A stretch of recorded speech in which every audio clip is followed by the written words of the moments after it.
Bismillahirrahmanirrahim. Alhamdulillah Rabbil Alamin. Salatan wa salaman ala Rasulillah wa ala alihi wa ashabihi wa bi sunnatihi ila yawmiddin.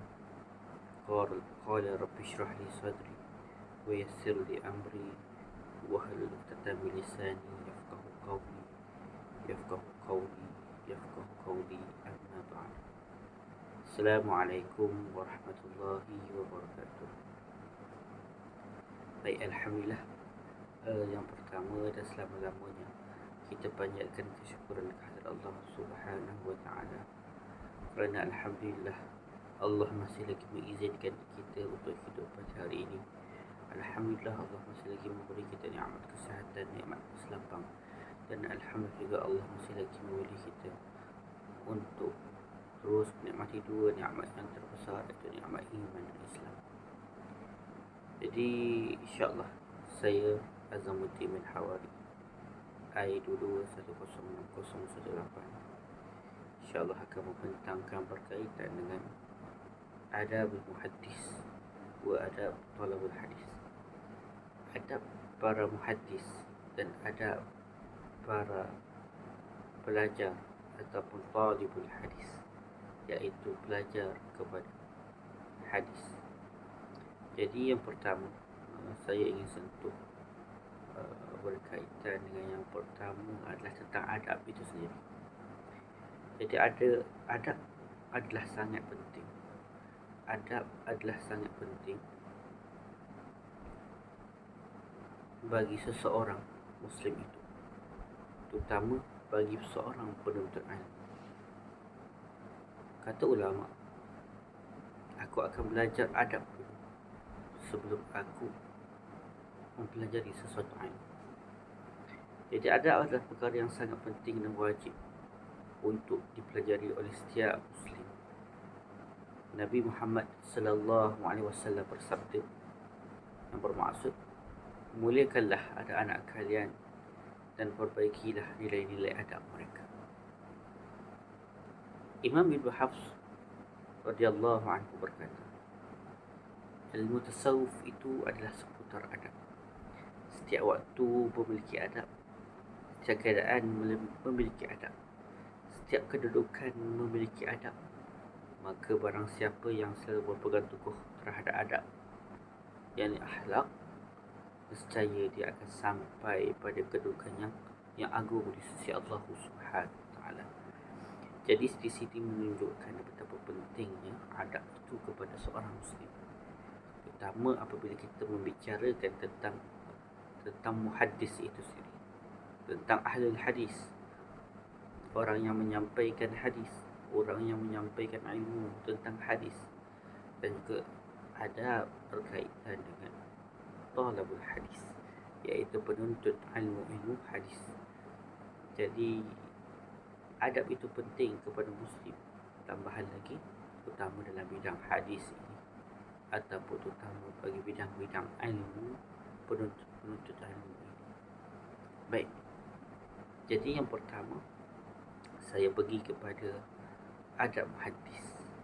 Seorang muhaddis, ulama ataupun pakar hadis, wajib mengikuti adab-adab yang disenaraikan untuk menjadi seorang muhaddis. Yang pertama, seorang muhaddis perlu mengikhlaskan niat. Jadi seorang muhaddis perlu mengikhlaskan niat. Ilmu hadis merupakan ilmu yang tinggi. Kedudukan hadis merupakan kedudukan yang tinggi. Jadi dia termasuk dalam ilmu-ilmu yang penting, yang perlu dituntut bagi seorang Muslim. Oleh itu, bagi orang yang ingin mempelajari hadis, orang yang mempunyai ilmu hadis, orang yang telah faham tentang hadis, hendaklah meluruskan niat dan mensucikan hatinya daripada apabila dia mempunyai ilmu itu tidak ada kepentingan lain melainkan kerana Allah Subhanahu wa taala. Itu yang pertama.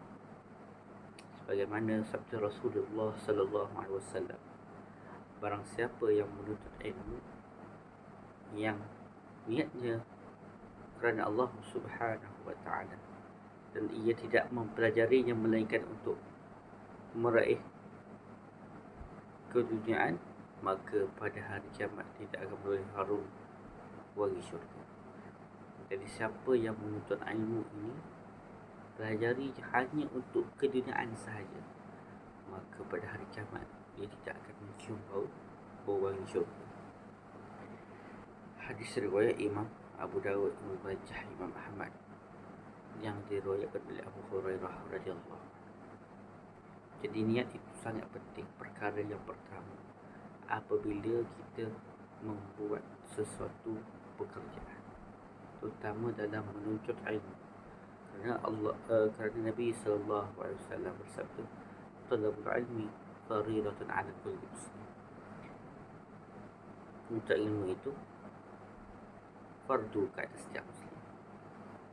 Jadi apabila seseorang itu menuntut ilmu, apabila seseorang itu ada sesuatu ilmu, apabila seorang itu faham sesuatu ilmu, maka ilmu itu bukan kerana kehebatan diri, ilmu itu bukan untuk dirinya, tapi ilmu itu adalah datangnya daripada Allah.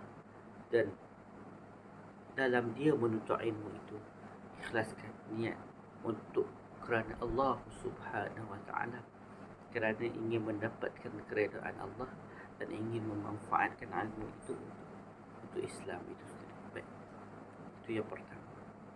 Yang kedua, memberikan perhatian besar terhadap hadis Rasulullah sallallahu alaihi wasallam untuk disampaikan kepada penuntut hadis yang benar. Itu adab ahlul hadis. Yang mana dia perlu sampaikan hadis Rasulullah sallallahu alaihi wasallam. Dia kena fokus terhadap hadis Rasulullah sallallahu alaihi wasallam untuk disebarkan kepada masyarakat, bukan hanya untuk dirinya sahaja, tapi untuk manfaat masyarakat bersama. Baik, seterusnya memperhatikan usia, melihat kondisi umur.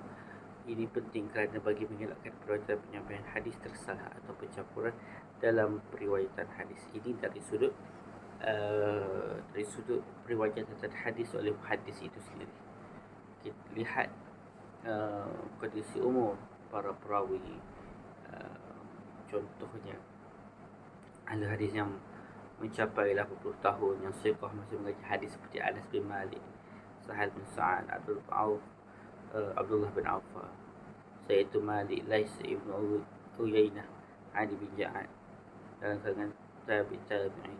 Bahkan ada juga yang berusia 100 tahun. Yang tu lihat pada kondisi masing-masing. Kalau lihat pada umur, mungkin kita risau dari sudut periwayatan, tapi lihat pada kondisi seseorang itu dalam periwayatan hadis. Jika seseorang itu tetap siqah, tetap dhabit dalam menghafal hadis, maka tidak menjadi masalah untuk meriwayatkan hadis daripada seorang. Seterusnya yang keempat, seorang muhadis tidak perlu menyampaikan hadis di hadapan orang yang utama, alim dari dia. Yang ini berkaitan dengan adab dengan guru, ataupun adab dengan orang yang lebih alim daripada kita. Apabila bertemu dengan orang yang lebih alim, maka kita perlu mengambil ilmu daripada.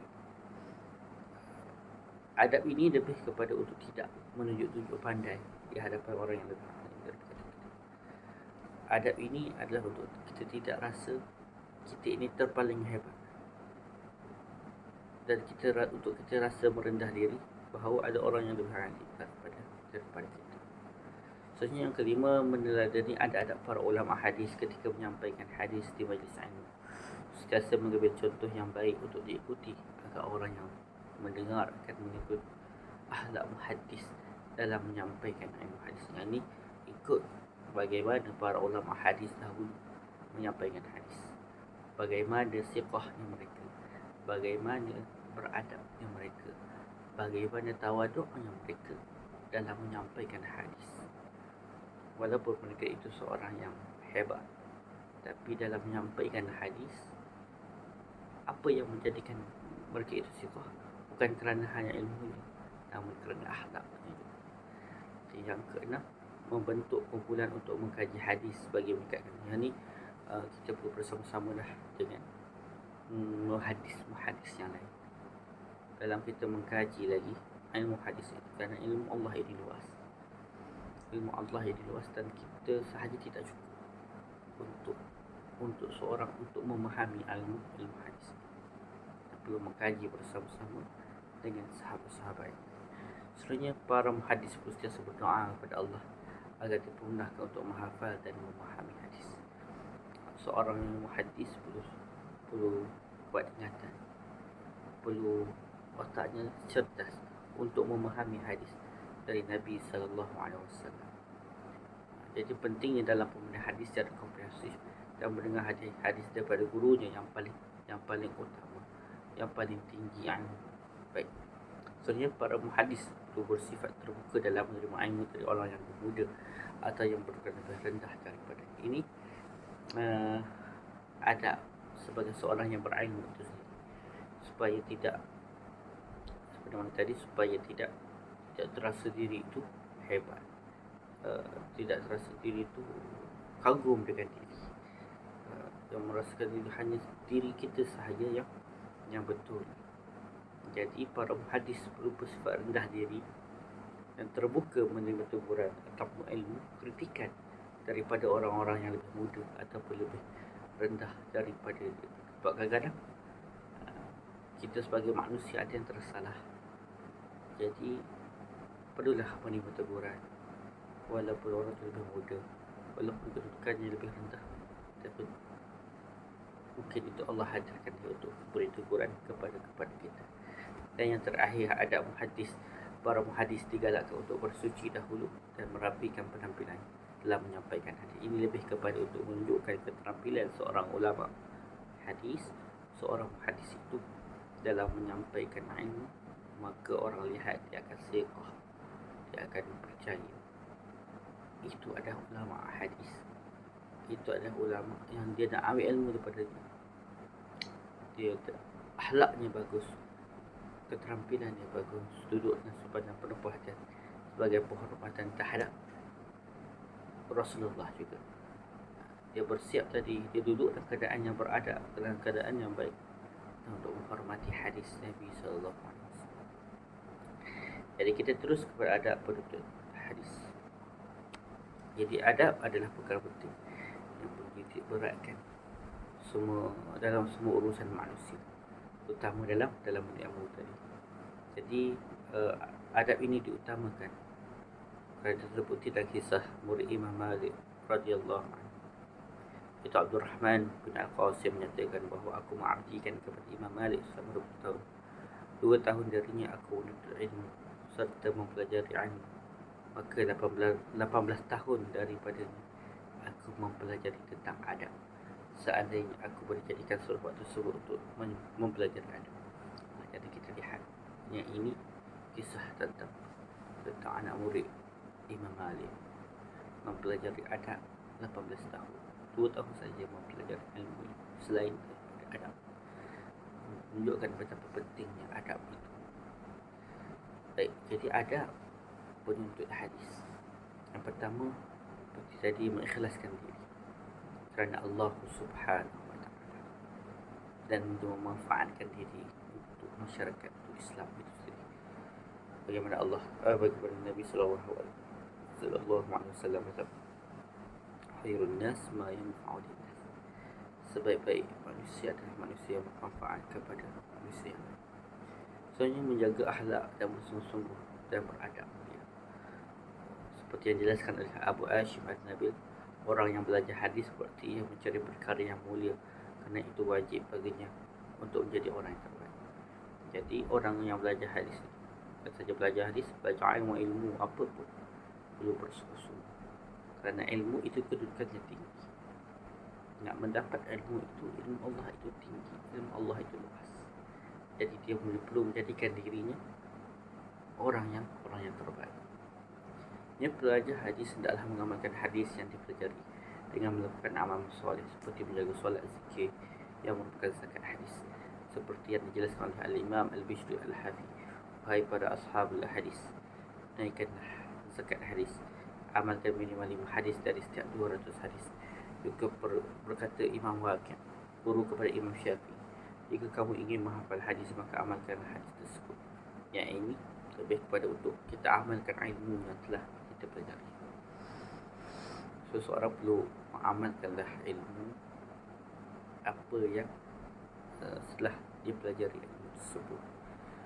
Ilmu itu tidak akan jadi bermanfaat, ilmu itu tidak akan diberkati sehingga kita melaksanakan, sehingga kita mempraktikkan apa yang kita belajar dengan amal soleh, dengan pengabdian diri kita kepada Allah.